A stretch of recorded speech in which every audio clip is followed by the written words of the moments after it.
kandi ikindi nyine umuntu agomba kuba afite discipline, self discipline ikubwira uti ntabwo ikintu twashyira amafaranga kiragera.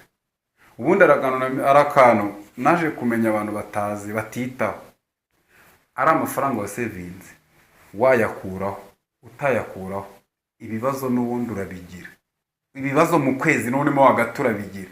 Iyo yakuyeyo n'ubundi urayakoresha ibibazo ukabigumana, niyo yarekeye ibibazo bikibifite. Uze ngo self discipline ni ingenzi yo kumenya ngo singomba gukura amafaranga mu gihe napanze kitageze. Iyo ni self discipline.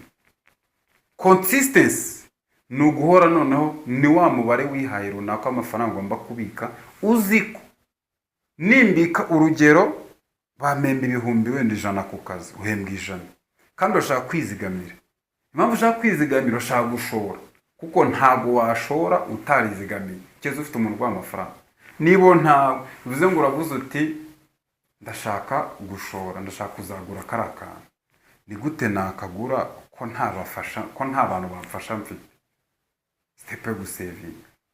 None savings ukwezi kwa mbere kwa kabiri kwa gatatu amafaranga yakuyeyo. None uko ndi kugira ikibazo amafaranga ndi gusavinga nkayakurayo. Yego. Ndakora iki? Yego ndabona. None utangira kwibaza uti okay, reka turebe ejo we na savings 30,000 nashyizeho gusavinga 30,000 ku kwezi, ndabisavinga ariko buri uko na savinga 30,000 umutima ugomeza undya umbwira uti kura yari amafaranga.